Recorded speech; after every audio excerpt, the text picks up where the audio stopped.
こんにちは、マンガミです。ついに買ってしまいました。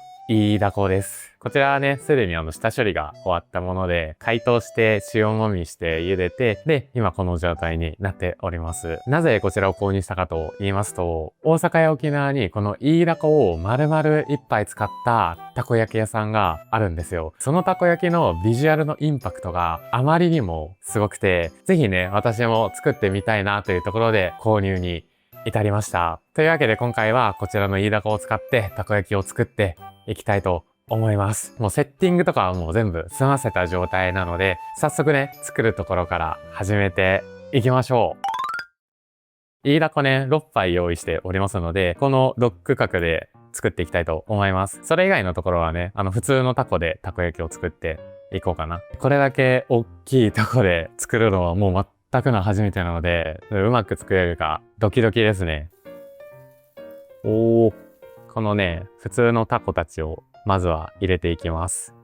今回ね、ちょっと大きめにタコ切ったんですよね。いつもはね、ちょっとケチってちっちゃめにタコ切ってるんですけど、量よりね、質を重視してますね。ではね、温まってきたので、イイダコも入れていきたいと思います。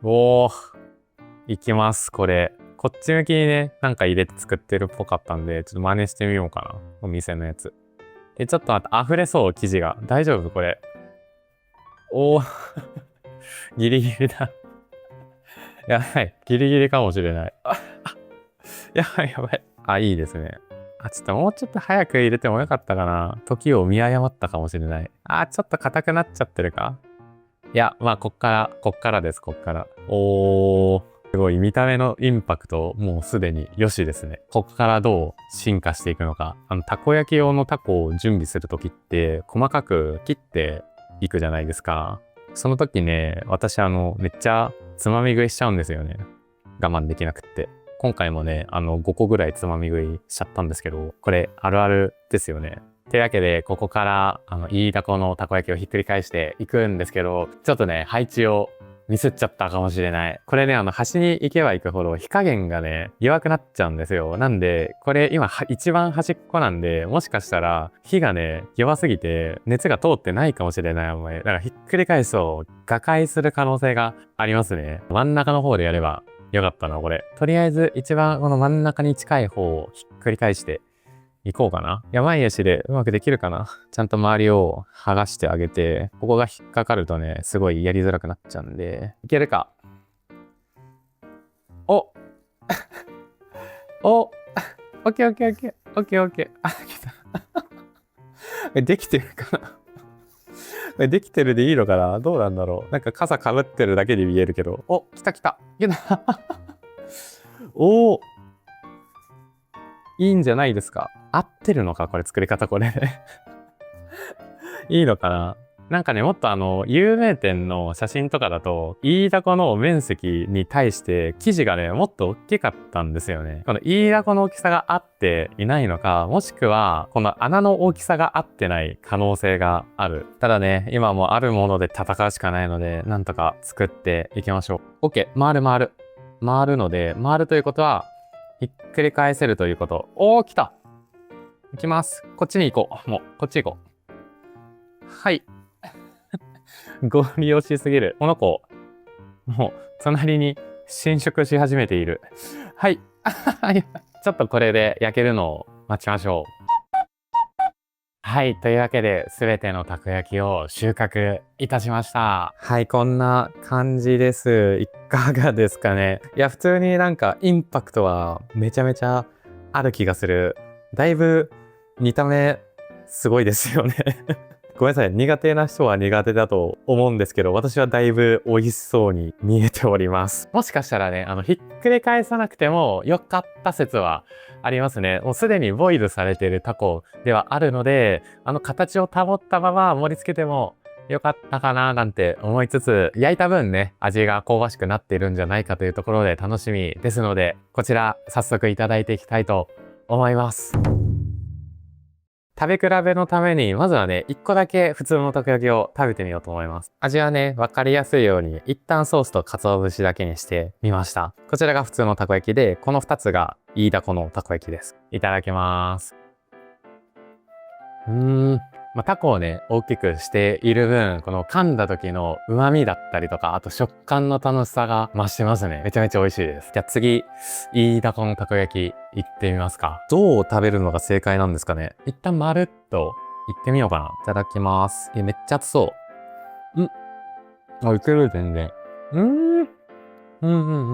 いや、これすごいですね。めっちゃ美味しいです。タコのジューシーさみたいなところ、単純にね、大きくなっている分、めちゃめちゃ増してますね。この特にね、この頭の部分を噛んでいる時のこのじわってね、旨味が溢れ出してくる感覚、これが結構明確に感じられて、いや、めちゃめちゃ美味しいです、これは。このね、ひっくり返して焼いた足の部分も、この香ばしさが増してて、すごくね、いいなと思います。ただね、好みによっては、ひっくり返さずに柔らかいまま食べた方がいい可能性もある。惜しい点があるとしたら、タコの配分が大きすぎるかもしれない。私の家のたこ焼きのこの穴の大きさがね、イイダコのたこ焼きを作るにあたって、ちょっとね、生地が少なくなっちゃうのかなっていうのは感じましたね。噛んでいくうちにもう口の中にね、タコしか残らなくなる瞬間が最後の方にあって、そこがね、ちょっともったいないかなっていう気持ちがありますね。残りはね、マヨも加えていっちゃいます。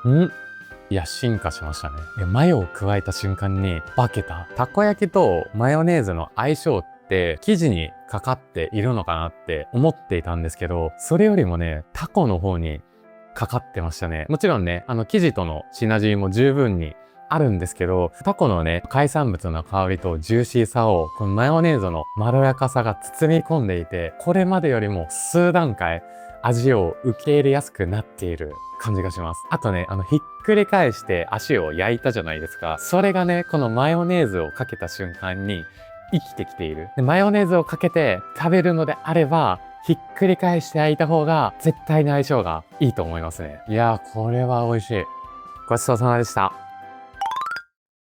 というわけで、イイダコを丸々1杯使ってたこ焼きを作っていきましたが、いかがでしたでしょうか？正直ね、見た目のインパクト、それ一点につられて作り始めた料理だったんですけど、いざね、自分で作って食べてみると、いやもうその旨味、美味しさに圧倒されましたね。やはりね、小さいといえどタコ丸々一杯入っているので、コストがかかっている分、美味しさもちゃんと上がってました。ただね、タコの量が一定値を超えると、生地との比率の問題が出てくるので、そこはね、たこ焼き器との相談にはなっちゃうんですけど、バランスを整えてあげるのが、美味しいイイダコ焼きを作る秘訣なのかなというふうに思いましたね。イイダコはね、場所によっては普通にスーパーで売っていたりとか、私はね、通販で買ったんですけど、冷凍のものも販売されておりますので、ご自宅にたこ焼き器がある方はぜひチャレンジしてみていただけたらなというふうに思います。というわけで、本日も最後まで見てくださいまして、どうもありがとうございました。また次回の動画でお会いしましょう。バイバーイ。